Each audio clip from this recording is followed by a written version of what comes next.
Hello, good evening, and welcome to the TNT Show. I'm John Drummond, and I'm your host for the next 60 minutes. Thanks to you, this is the 135th TNT Show, and Indie Live is growing and delivering more exciting shows than ever before. You can watch, for example, this TNT Show on indielive.net, where it's streamed out to YouTube, Facebook, TikTok, and Twitter. Plus, if you go to the YouTube and choose TNT, you can look at all the previous 134 shows at no cost to you. Well, if you're upset by media coverage of political events where journalism is often junked in favour of stenography or rehashed news releases, if you're looking for an alternative voice, well, you found it. We're here for you. Now is your chance to be here for us, please. Do support the crowdfunder, and you'll see the details on the screen during the course of the show. As I often say, it's been another great day for British democracy. Today we learn that the Trade Secretary, Kemi Badenoch, dined with anti-climate lobbyists in the US, in particular the American Enterprise Institute.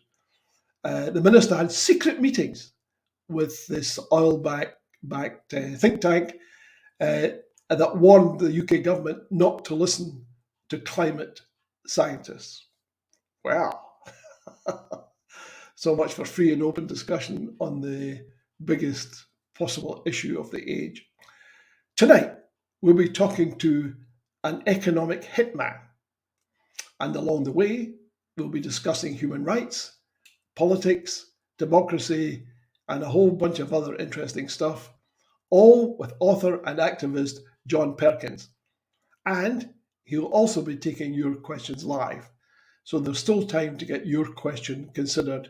You'll find the details on the screen. As you know, TNT stands for The Nation Talks. So this is very much your show.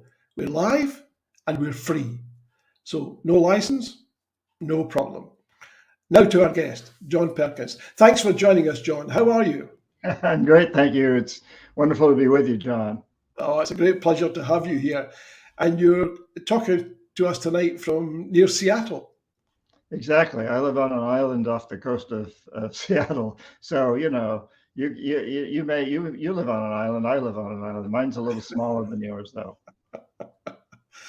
Yes, the UK is a bit of an island, in fact. It seems to be more than an island. It seems to be isolated in many respects.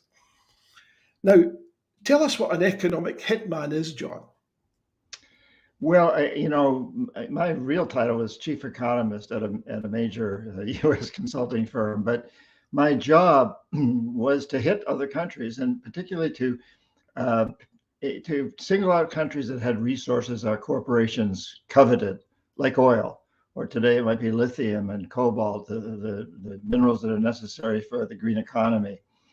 We'd single out one of these countries and then arrange a huge loan to that country from the World Bank or one of its sister organizations. These are countries that didn't have enough resources themselves to develop their what it was we wanted, the oil or the minerals. And the loan never actually went to the country. Instead, it went to our own corporations to build big infrastructure projects in the country, things like power plants and highways and ports and airports. And these things ultimately benefited a few rich families, the ones that owned the big businesses, the industries, that they benefited from heavy infrastructure. The majority of the people actually lost because money was diverted from health and education and other social services to pay off the interest on the loans.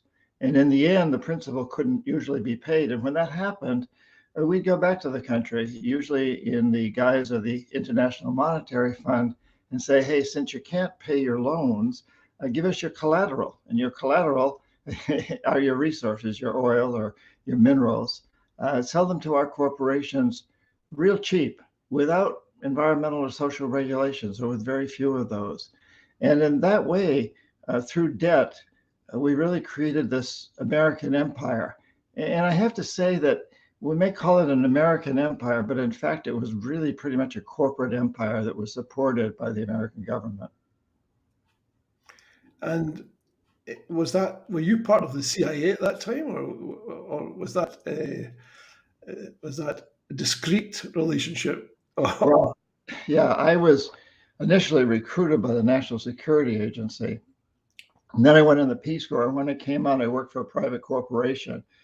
My corporation, this consulting firm, had a very close relationship with the U.S. government, and that's common. In the United States, there's not a lot of transparency between the relationship between governments and corporations. We all know that nobody gets elected to a high office in the United States without a lot of money, which comes through corporations, and then the government, ask the corporations to integrate with them. So, and this is what we call the revolving door. I know that's true in a lot of other countries, but it's particularly true here. So I never actually worked as an employee of the NSA or the CIA, but in fact, I was very much serving their interests. And I'll have to say that if I couldn't convince the leader of a country to accept these conditions, these loans, that leader and I both knew that people we call the jackals would step in. And these were CIA assets that would overthrow governments or assassinate their leaders. And unfortunately, the United States has a long history that we've admitted to, with Allende in Chile and Arbenz in Guatemala and Mossadegh in Iran, and on and on. There's a very long list of places where we've done these nefarious deeds. So it's a combination between private business and government.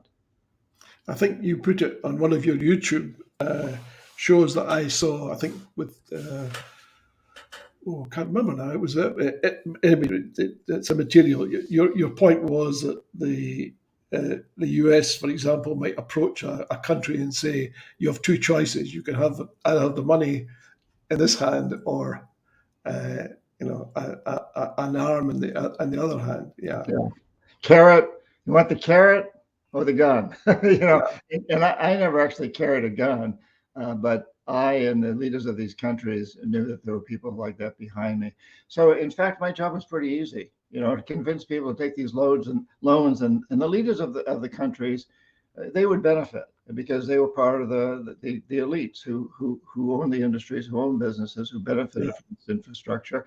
And there were many other perks for them, what we might call bribes, although in most cases we've managed in the United States at least to legalize bribes. And so they knew that they were going to gain, or if they didn't play the game, they were going to, something dire might very well happen to them. And is this what was known as Operation Condor? Well, Operation Condor was in Latin America, and that was certainly part of this whole process. But, Operation Condor happened during the Cold War, where we convinced our own people in the United States and much of Latin America that the Soviet Union was trying to take over Latin America and do it through Cuban sponsors, through sponsoring Cubans, actually. It was a lie. I mean, that really wasn't going on. And a lot of the governments that we accused of being part of the Soviet maneuvering here, like Allende in Chile, really had nothing to do with the Soviet Union. They may have been socialists, but they weren't Marxists, and they weren't part of the Soviet Union. But it was a tremendously good excuse that we presented to our own people in the United States, got our Congresses to approve of CIA operations throughout Latin America that were extremely strong and often very, very violent. So they backed terrible, brutal dictatorships in places like Argentina and Chile that the world has since found out about. That was Operation Condor. And yes, I was part of that movement, but I was doing it from the economic side. So you had those two approaches: the economic approach, death, my approach, and then if that didn't seem to work, the more brutal approach, the jackals. My word. I mean, ironically, Margaret Thatcher, who was very much a Friedmanite when it came to economics, was a huge fan of General Pinochet, who replaced Allende in Chile. Right. Yeah. Well, Thatcher and Reagan, they all bought into Milton Friedman, who won the Nobel Prize in economics in 1976. And actually, Friedman turned everything around. I had been taught in business school before that that a good CEO makes a decent rate of return for his investors, but also, takes good care of his employees, gives them insurance policies and retirement pensions, and takes good care of his customers and the people he buys from, and takes care of the communities where the corporation works. That profit was not the only motive.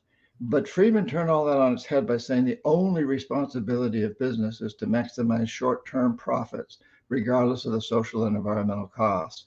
And Margaret Thatcher bought into that. Reagan bought into it. Leaders around the world, Milton Friedman had a tremendous amount of influence around the world, and that included with Pinochet in Chile, and many other countries in Africa and Asia and the Middle East and Europe. It really turned things around. It created this new approach to business that said to business operators, CEOs, you've got to do whatever it takes to maximize short-term profits, including destroying the environment, including leaders. I've spoken to people, John, who rationalize it this way.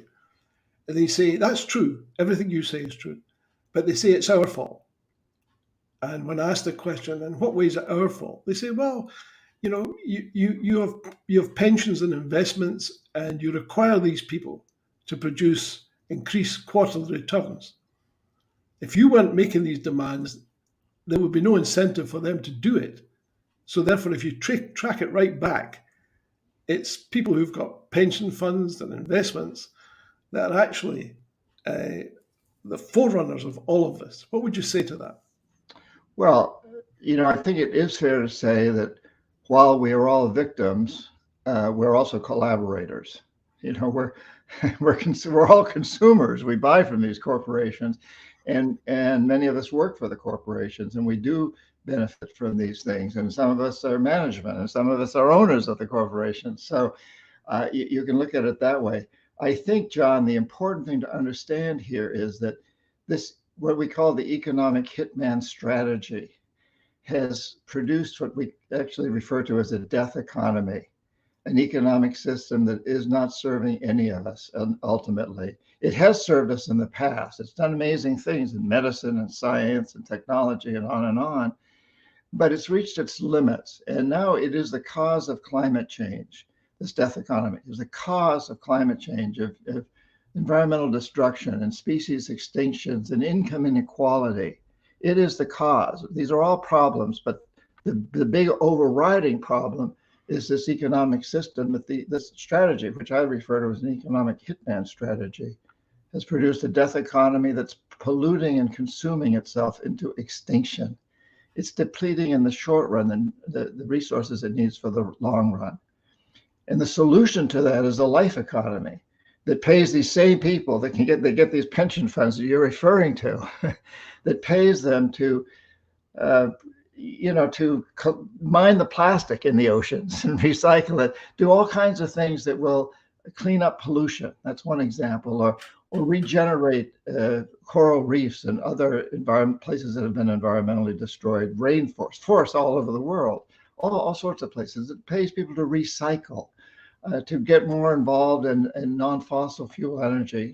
Solar and wind have come a tremendously long way in a very short period of time, but there's technologies out there that we haven't even considered yet that we need to be developing. So, we can turn those pension funds and its employment into something that it's not about stopping growth. It's about stopping the kind of growth that we've been experiencing.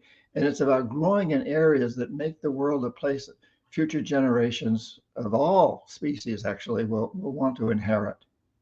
Good. That sounds fantastic. I want to take a couple of questions, if I may, John. First from Charles Smith. And Charles is asking, will the increase in bank rates cause the struggling in climate change, in brackets, African and Southern economies to seek an alternative international currency rather than the dollar? Well, certainly the world is seeking an alternative, and China is very much promoting that. Whether the increase in interest rates, that's a fairly short-term thing. These rates go up and down. They have an influence, but it's not. But the longer issue is what's happening in the global economy. And what we've been seeing is China increasingly taking over. China now is the #1 trading partner in 124 countries versus the United States, which is in 54. And I've actually got an interesting map right here that I hope you can sort of see that kind of shows that. The red is China's investment. Yeah, move it more centrally. That's it. That's cool. Oh Yeah, yeah. Oh yeah. The red is China's trading, and the blue is the United States.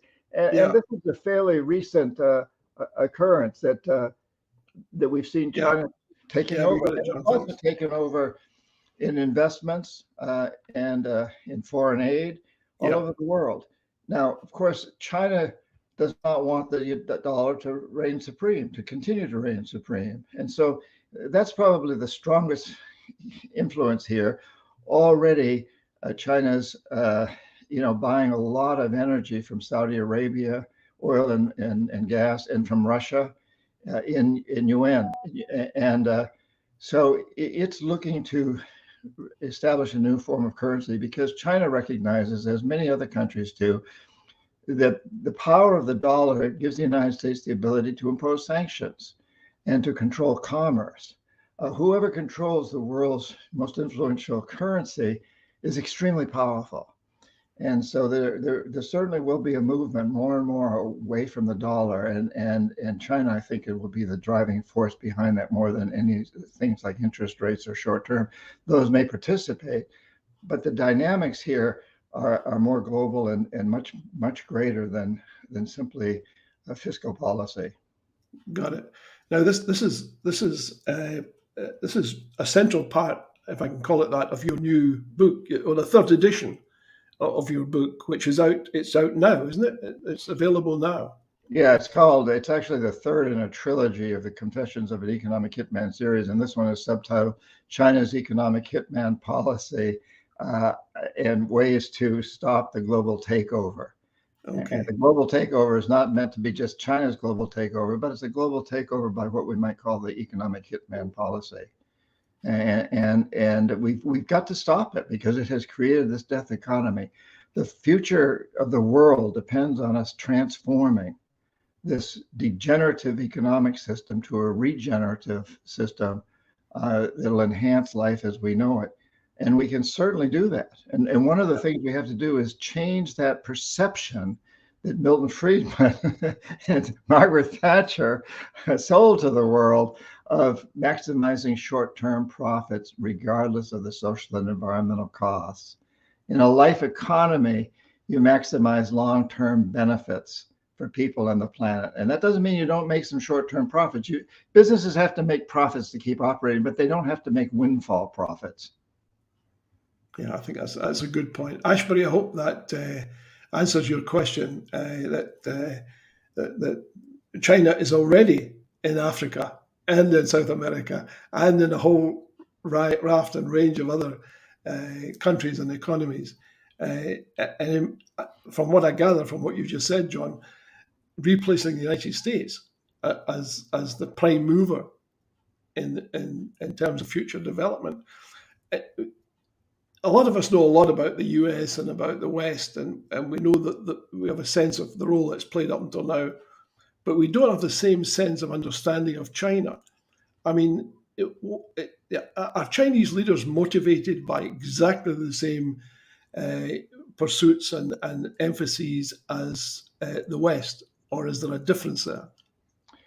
Well, I think there's some strong similarities and there's some differences. And let me just back off a little bit by saying that I taught at a big and very important MBA school in China, and it was where a lot of young Chinese who are earmarked to be the future leaders of China were going to that school. And I very quickly understood that they were picking my brain to learn about how U.S. economic hitman, what have we done to be successful, and also what we done, what the mistakes we'd made, how we failed. And I have to say that since then, and since in the last decade, China's economic hitmen have done an incredibly efficient job. And one of the differences that they have is that they have a story that's extremely attractive to countries and leaders of countries in Africa and Latin America and elsewhere. And that is that for 30 years, they had almost 10% economic growth every year. They brought about 800 million people out of dire poverty. No one else has ever done that. The United States hasn't come close to that. In fact, we haven't had a real wage increase if you account for inflation, and the average wage since the 70s. And so, and also China has a story of the New Silk Road of integrating countries around the world in a huge trading network. And whatever the truth and whatever China's real motives are, I can't say for sure. I mean, certainly they want to bring in more resources. They want to be the most powerful nation in the world. They want us to supplant the United States. No question about that. And I don't see it necessarily as a military threat. I see it as the United States has made a lot of mistakes in the past, and I was part of all of that. And part of it is creating this death economy. The hope here for the world is that both the United States and China can recognize that ultimately its economic hitman strategy and the idea of maximizing profits and ravaging the planet isn't working, and that we've got to turn it around. It's terribly, terribly important that people everywhere recognize that we must turn this around.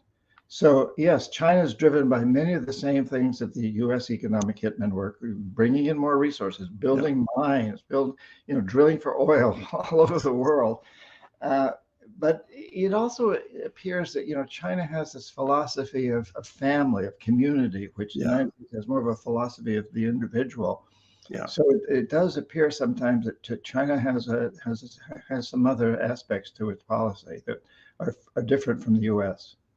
Yeah, and some similarities, as you say. I mean, I was struck when I went to visit the Terracotta Army in Xi'an, and it was a glorious thing. However, when we left in the bus to go back to the airport, I mean, the pollution from all these coal-burning power stations was just extraordinary. I mean, there must have been a whole bunch of them out there. And I thought, is this really necessary? And they were just belching all this stuff, and we had to drive through it to get to the airport. And I thought, well, that's just crazy. Yeah. But the other thing that struck me was taking a walk in Beijing with my wife, and we went. We were looking for a supermarket, and we ended up in this disused office block.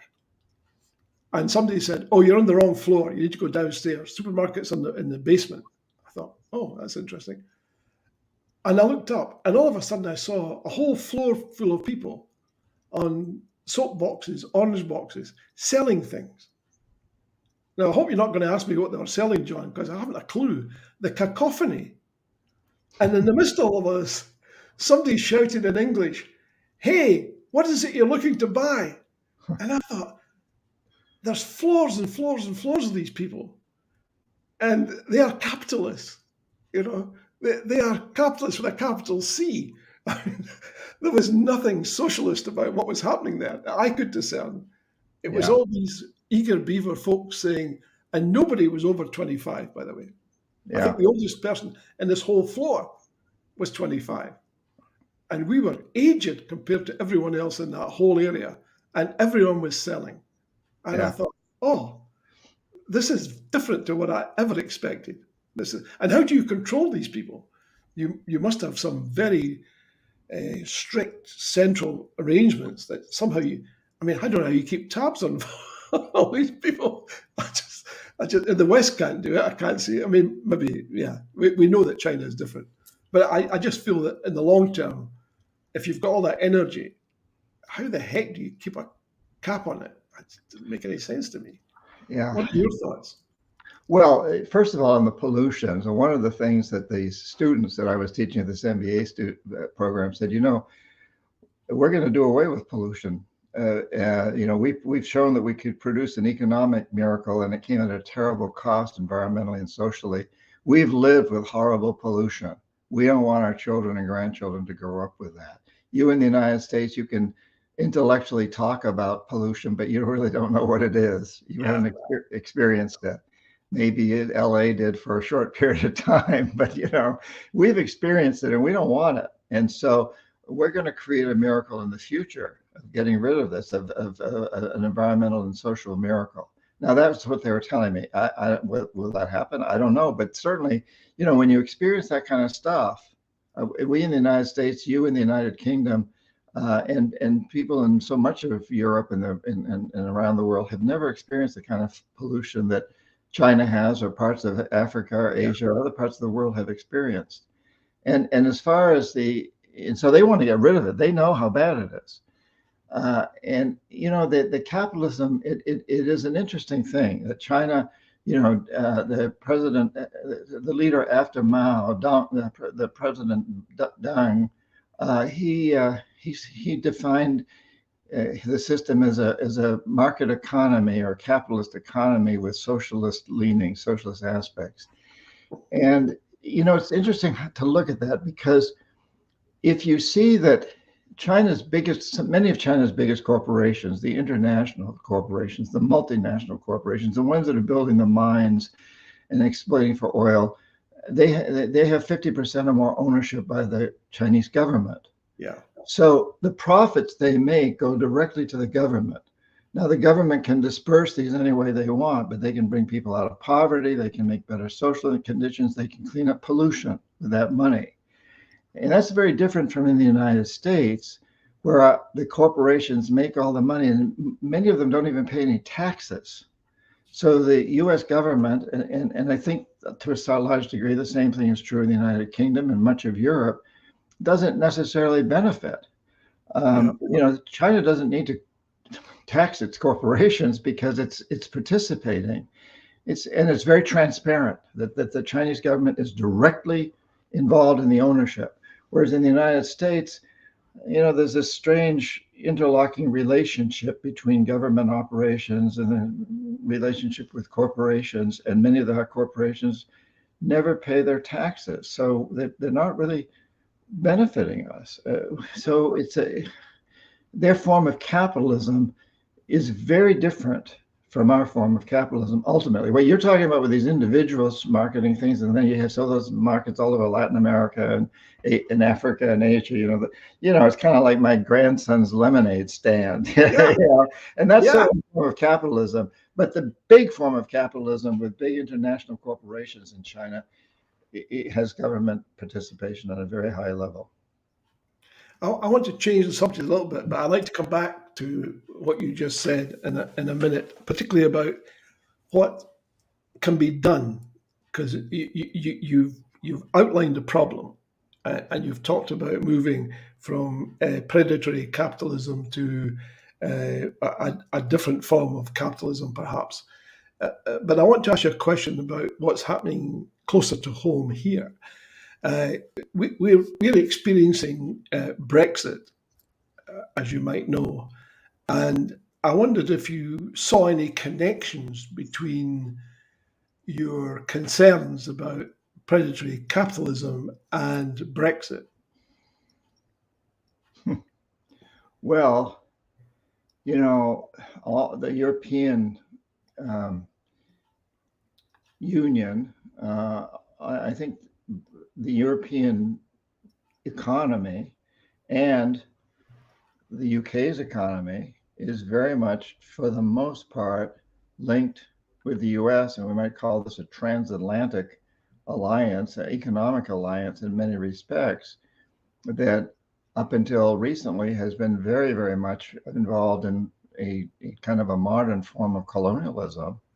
And in more recent times, that colonialism has depended largely on debt and on economics rather than military, although increasingly now we're turning to the military. We had Iraq and Afghanistan and now Ukraine, so the military is coming back in a big way. So I think it's fair to say that Europe and the UK have been deeply integrated into this predatory capitalism system that Milton Friedman defined. And certainly the UK played a very, very large role in bringing that about. I think, and I can't speak well to what people were thinking in the UK during Brexit, but I think part of it was the idea that we're going to rebel against that. Yeah. It seems as though that may have backfired in many ways, and it's a little difficult to see where this is all going. Europe's going through Europe. The whole of Europe is, and the UK is going through a massive restructuring. Right now, you've got the president of France and the head of the European Union flying to China. Flying to Taiwan. No, they're flying to China, and the U.S. The majority leader in the House of Representatives is flying to Taiwan. I mean, we get these. It's amazing to think of this. That right at the same time, we've got European and French leadership flying to China to negotiate with China, and you've got some of the American leadership flying to Taiwan, and we're really in this incredibly divisive time. And Europe is looking increasingly to China and trying not to aggravate the United States. And all Europe and the UK, I think, are caught in this crossfire. And then you've got Russia and Ukraine. It's very difficult for me to see where this is all going to go. But I think it's important also to recognize that to a certain degree, this is a diversion from the larger issue of the global death economy, that all of these things are moving in the direction of continuing the death economy, and at the same time, a new trend, which is conscious capitalism, which is a recognition that we've got to stop climate change. Yeah. We've got to continually move off of fossil fuels and into other forms of energy creation. And we were doing that, and then of course the war in Ukraine has reinstated the need for fossil fuels. So, but I think again, it's kind of like we talked about interest rates before.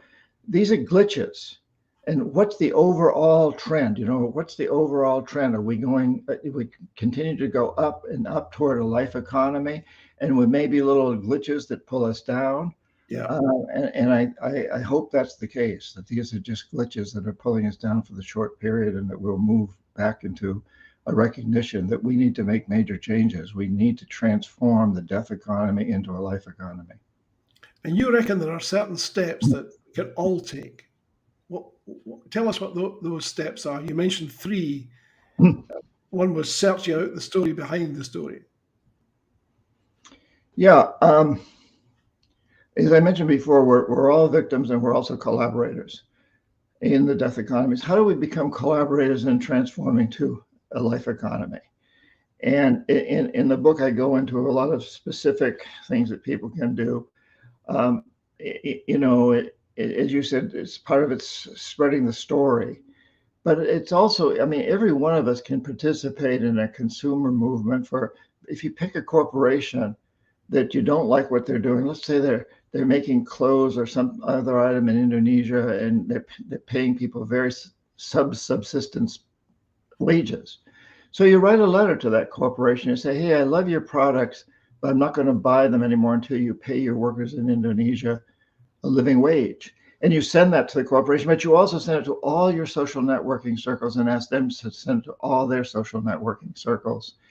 And, I've talked to a lot of CEOs who want to be greener. They get children and grandchildren. They don't want to bring those kids up in a death economy. But they say to me, if I lose stock price, if my stock price declines, my major investors will fire me and replace me with someone who only cares about stock prices. So get my clients to send these emails, and the CEO doesn't read these, but somebody does and makes a matrix that the CEO sees once a month or whatever. And when he gets 100,000 of these things saying you got to pay your workers a fair wage, or you've got to clean up the pollution you've caused, or whatever the issue is you want to address, keep sending that.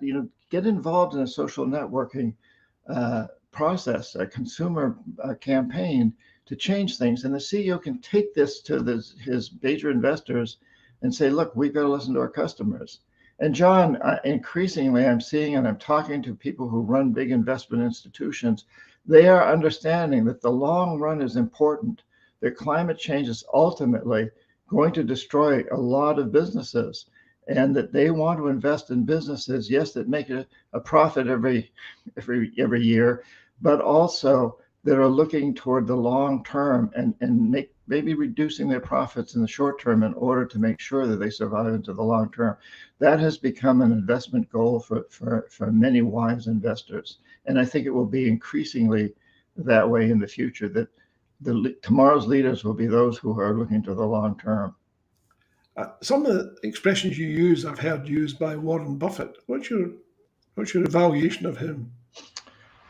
Well, I have a friend who's in the C-suite of a major corporation, one of the Fortune 100, and he says, Buffett and his investment groups have very much encouraged them to look to the long term, to clean up pollution, to do things that don't cause pollution, that they want to invest in this. And I think many of these investment firms, perhaps BlackRock is one of the most infamous ones, that they say they're going to invest in good environmental things, and they do. At the same time, they're still investing in bad environmental things. Yeah. And their response is that, well, we've got to survive. It doesn't do any good for us to go all out in the long term and go out of existence. So our goal is to invest in long term. But in the process, we've got to survive in the short term. In the short term, we're going to kill the planet. But well, yes, and that's the dilemma, John. That's the dilemma. It's and I think personally, probably we all face this to a certain degree. I can say, I know I've got to cut back on flying because that's a big carbon footprint. But I've been invited to speak at 3 major conferences in Europe, including one in Bristol, England. It's on my website, johnperkins.org. I hope some of your listeners will come to it. That's in late September in Bristol, England. And it's on my website. Anyway, so I have to make this decision. In the short term, is it worth me, having this using up all this carbon dioxide that I've been using to fly in order to speak about these issues and hopefully inspire a lot of people to take actions that will create a life economy? There's a trade-off and there's a balance. And, I try to do my own personal cost benefit analysis. If I'm going to reach enough people who might be instrumental in moving forward into a life economy, then it's probably worthwhile for me to do that. I do not take those kind of flights and do those kind of things for short-term pleasure. I don't take vacations that way. My vacations I take around my own home. We've had another question, this concerning the fact that the UK is joining the CPTCC, which is this sort of Pacific trading group. What's your evaluation of them? Are you familiar with CPTCC? Yeah, well, I know of it. I don't know all the details. I think what you have to be careful of with any of these trade organizations is who are they really set up to benefit? And for example, we've seen with the Central American Trade Organization, CAFTA, and also the North American Alliance, which is Mexico, China, Canada, and the United States, how these have been really set up to benefit big corporations, despite what's sold to us. And so I think it's very important that people really look at the fine details. One of the games here is that to allow countries to subsidize some of their industries and sell and basically dump products in other countries that can't impose tariffs. So these organizations prohibit tariffs, but they don't prohibit subsidies. And that can be, that's one of the ways that the United States agribusiness has beaten out small farmers throughout Central America. And one of the reasons that we have what we call the immigration problem in the United States, because these small farmers can no longer survive, even though they can produce corn and cotton and other products much more cheaply than U.S. agribusiness can. U.S. agribusiness can sell these products in Central America for a lower price than the local campesinos, the local farmers can sell it because their businesses are subsidized in the United States. Yeah. And I think that's something to really look out for. And I don't know the details of the agreement that you're talking about, but I think it's important to really look closely at that. Well, the UK government's been driven primarily by the fact that having lost all the advantages that accrued from Brexit, they have to be replaced by something else. Yeah. So there are deals with Australia and also this latest notion. But all of them involve organizations which over whom corporate lobbyists have a substantial influence, we are told. And also there's a move towards lowering standards because, as you probably know, the European community has fairly rigorous standards when it comes to quality of food, protection for the consumer, and under the Brexit deal, all of that has gone. There are no protections unless amongst those arrangements replaced by the British government. And since we're talking about thousands of requirements, nothing much is going to happen. So there'll be a hiatus or even a vacuum, I suspect, until standards are introduced. And those standards might not be equivalent to what they were before. And so, a lot of people are quite alarmed. But I want to bring you on to, you mentioned three main points. You search the story behind the story, and that's good advice. Your other point was use local power. Don't feel that you're disempowered. Feel that you have power. And we've talked about the power as a consumer with corporations, but you also mentioned the power that individuals have with politics, with politicians. And that people shouldn't be content just to accept whatever the politicians are saying, that in fact, people ought to be determined to change the laws in order to, I think your point is, that's our job in a democracy, is to make sure the laws meet the public need. Have I expressed that right? Yeah, absolutely. A democracy depends on critiquing and constantly criticizing the actions of government. Sometimes people have accused me of being anti-American because of the way I've exposed some of the things the United States has done. And I say, well, no, that's pro-American. I'm exposing these mistakes so that we can correct them and move forward. But I think it's very important for your listeners to understand that getting involved in something local, the decisions made at your local schools and in your local communities around business, chambers of commerce, and all of these sorts of things, those are extremely important. And they mushroom. When one community does something that's really smart and moves things toward the green economy, toward the life economy, the other communities see that happening and see the benefits, and this increases. So we've got a global problem, but we've also got a local problem, and beginning in the local level is an extremely good way to move these forward. And then seeing how we might also take this to a larger level. So these local decisions, it's not about necessarily what you do locally that works. It isn't necessarily about making that bigger and saying this is what's got to work for everybody, but it's showing everybody else that when you make the decisions that are right for the local community and they work, the next local community can make its decisions and make them work. And they may be different because the other community, one may be based in agriculture and another in some industry, but to show that the people have the power to do this. And I think that's been a mistake that's been made in what we call the democracies around the world, is that we've abrogated our power to politicians. That's not at all necessary. And in fact, that's a big mistake. We need to all recognize that we, the people, have the power. And yeah. I like the way you put it, though. You said, that's our job. It It's is. our job to hold people to account. It's our job to participate in democracy.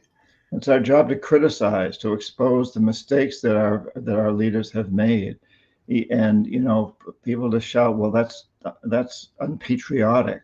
It's not unpatriotic. That is patriotism, as long as you're doing it in a way that's leading toward trying to find solutions to looking at how you can change these things. That's true patriotism. And not to be discouraged by the fact that the individual looks at the political process and it feels like the big battalions and this very small individual trying to change things. And you've got that lovely story about George Washington and the time that America was formed and having to deal with the most powerful empire in the world at that time. Remind us of that story. Dare we talk about this story on a program that comes out of the UK? Oh, very much. Yes. Yes. So we're interested in the truth here. Well, it's a great story because, in 1773, 1774 in America, nobody believed that the British could be defeated. The strongest army in the world. This is invincible. Don't be ridiculous. Don't go up against the British. So we're trying everything else, demonstrations on the streets, trying to bring, get rid of the Stamp Acts and other taxes that England was imposing on the United States. But it kept coming back to, well, ultimately we've got to gain independence. And no, we can't. There's no way that they'll fight us on that, and they're too strong. And then George Washington stood up before the Continental Congress. And he recalled a time about 20 years earlier when he'd been at the Battle of the Monongahela, where the greatest British general in the Americas at the time, General Braddock, was taking a huge army through the Pennsylvania wilderness to what would become Pittsburgh. It was a French fort at the time. And a huge, massive, powerful army was terribly defeated by a much smaller group of Indians, with some French leadership, some French people involved, some French soldiers, and just massacred. And the British were massacred. And General Braddock died, and most of his officers died. One that didn't was George Washington. He was an officer at the time. He was a colonial officer, but in that, and he remembered 20 years later, he said, "No, the British are not invincible. All we got to do is hide behind trees." Change the perception of warfare. Well, of course, the British yelled foul. That's not gentlemanlike. That's not fair. And that's happened throughout history. The North Vietnam, we called the North Vietnamese unfair because of the Ho Chi Minh Trail that was not in Vietnam. It went out into Cambodia and Laos. If you're losing a war, you say the other side is that they're not fighting fair. They're not gentlemen. But it changed perception of warfare. And of course, it's suddenly things turn around. The Americans said, "Oh my God, yeah, maybe a few hunters, farmers, and fishermen can actually defeat these guys who just want to stand out in the middle of a field with these bright red coats on. They're amazingly wonderful targets for us from behind our trees and our stone walls." Do you remember the name of the Native American tribe? Do you know which nation it was? Well, I think you mean the one that was with the French? Mm-hmm. I believe it was the Hurons, but in Ottawa. I'm not sure, but some of these tribes, the Iroquois, for example, which was 6 nations, they had joined together in a federation, 5 nations that became 6. And they split up during that war. Some of them sided with the French and some of them sided with the English. And then during the American Revolution, the same thing happened. Some sided with the Americans, and most of them sided with the British for the beginning of the war when they thought the British were going to win. The indigenous people in this country were very smart, that they would switch sides depending on who they thought was winning. They always wanted to be on the winning side. And that was pretty clever of them. The British version of that story about Washington is somewhat different. I'll bet. Let me tell you what it is. This will sound incredible to American ears. The British version is that Washington was a failed British soldier because he couldn't defeat the Indians. That's the British version. Well, You know, And they said, we have nothing to fear from an army commanded by a failed officer. uh-huh. Well, if you want to go into more of the American history books, Washington had a bad case of dysentery, and he was on a stretcher at the back of Braddock's army. That's why he wasn't killed. And as Braddock's army is retreating, they're in total disarray, chaotic retreat. Braddock's been killed, his officers have been killed, they're retreating. Washington pulls himself up off the stretcher, this is our story, and climbs on his horse and leads the retreat and helps save a few lives. And it was a heroic act. So isn't that interesting? Isn't that interesting?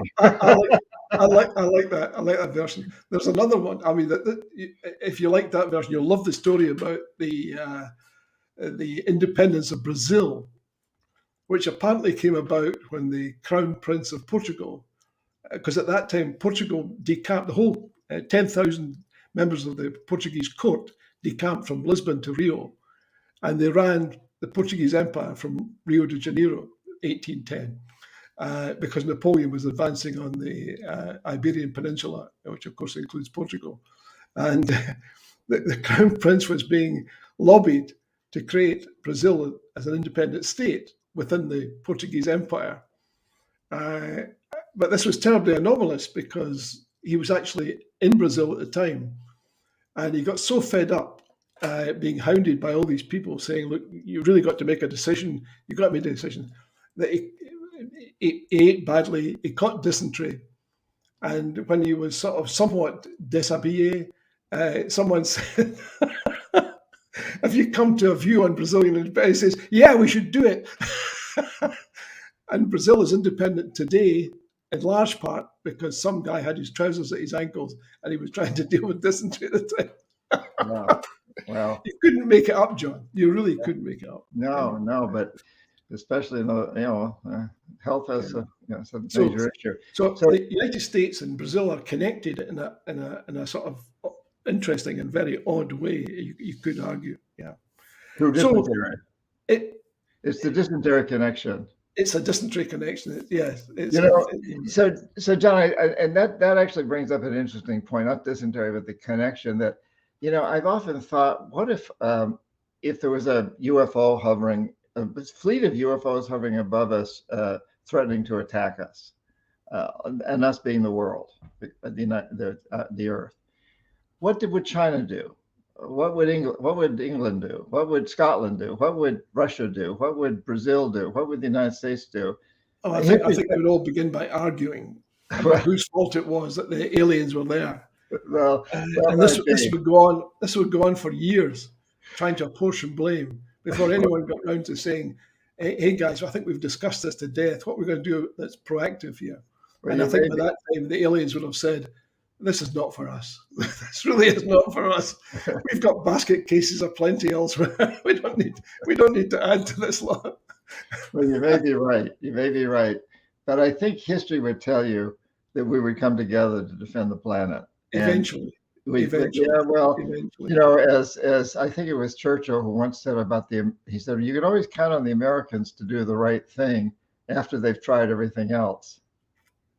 So you may be right about that. But I think, we saw after World War II, these terrible enemies, Japan and Germany came together with England and the United States and others to fight the Cold War, to fight the Soviet Union very quickly. And I created the problem in the first place. Well, I want to get back to this. You're taking away my punchline here. That we come together to fight the aliens. Well, I think it's time that what we need to look at is that we are the aliens. The aliens are here.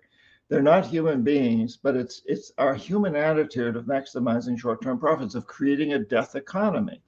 We have alienated ourselves from our planet. We have defined ourselves as apart from rather than a part of our planet. And that's relatively new in the 200,000 years we've been humans on this planet. For most of that time, we've seen ourselves as a part of nature. as indigenous people do now. I spend a lot of time in the Amazon and elsewhere. That still Yeah. happens in places like that.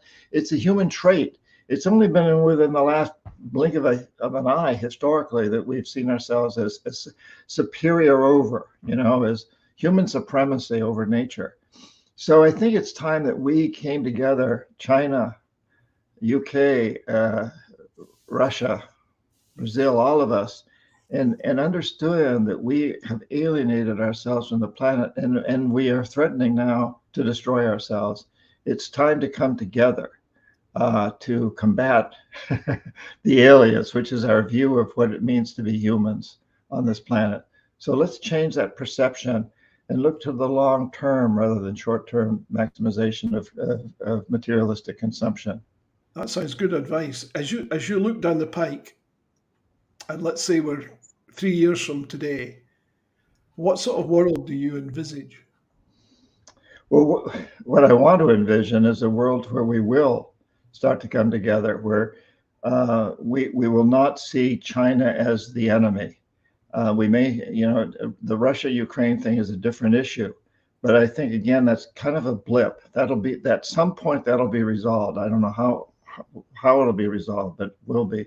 But the bigger issue is China and the United States, who combined have almost half the world's economy and half the world's pollution. They produce it, and these two countries can disagree on everything else. They can disagree on immigration policies, Uyghurs versus Latin American immigrants. They can disagree on Taiwan and Iraq and everything else. But let's agree that nobody wins on a dead planet. There are no winners on a dead planet, and we're racing toward creating a dead planet. So I'd like to see and this is what I work on all the time. That's why I wrote this book. The real theme of this new book, the third in the Economic Hitman trilogy, is the importance of these countries coming together to recognize that the economic hitman strategy, which has created the death economy, is threatening life as we know it on this planet. We've got to turn it around. We've got to come together to turn that around. We've got to commit to that. If people want to get a copy of your book, John, how do they do that? Well, it should be in England now, whether it's in the bookstores in England, but you can get it on any of the online vendors.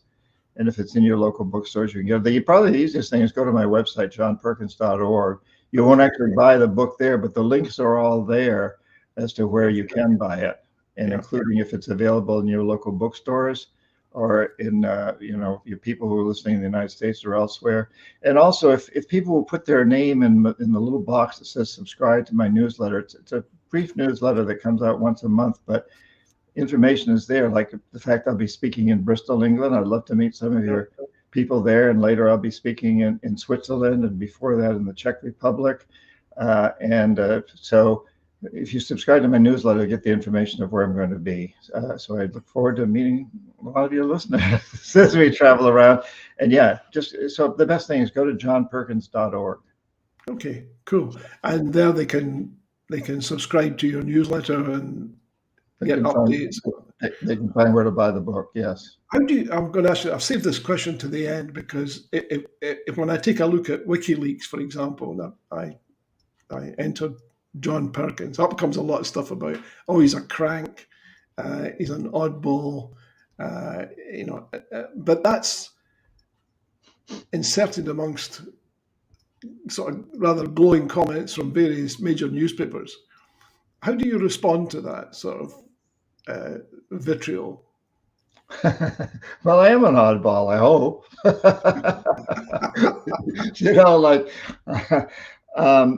I'm at odds with a lot of things that are going on in the world right now. That's being an oddball.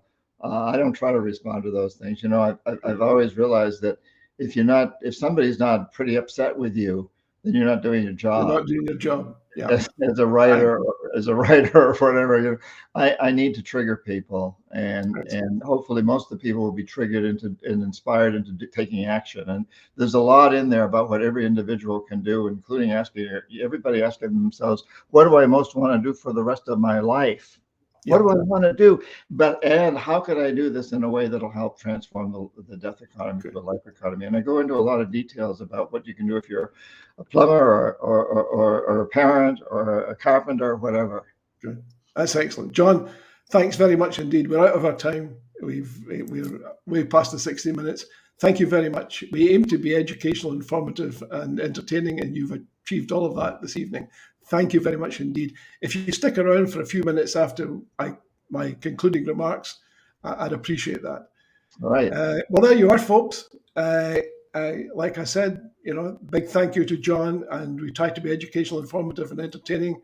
I gather from your comments that many of you agree with that. In concluding, let me just say that today we learned that the oil fields that were reportedly close to exhaustion in 2014 will now supply income for the UK government for the foreseeable future. It's some form of Schrodinger's oil, by the sounds of it. It's there sometimes, but it's gone the next. And big thanks to all of you out there for joining us tonight. Hope you've enjoyed this TNT show. As always, we have a formidable list of guests lined up for future shows. Next week, look out for our first time with two guests. We'll be talking constitutional change with Glendora Jones, who's been on the programme before, and a first former MP, John Denham, former Labour MP, John Denham, who's very interested in federalism. So if you're interested in any of these things, make sure you don't miss next week's show, same time, 7 o'clock start. And also, please look out for Dr. Elliot Bulmer's column in the Sunday National this weekend. You'll find it in the 7 Days supplement. My column last week produced an enormous response. And thanks to the hundreds and hundreds of you who retweeted it and communicated it onward on social media. To all of you, thanks for joining us. Stay safe, take care, and right now, please go straight to the crowdfunder. Thank you. Good night.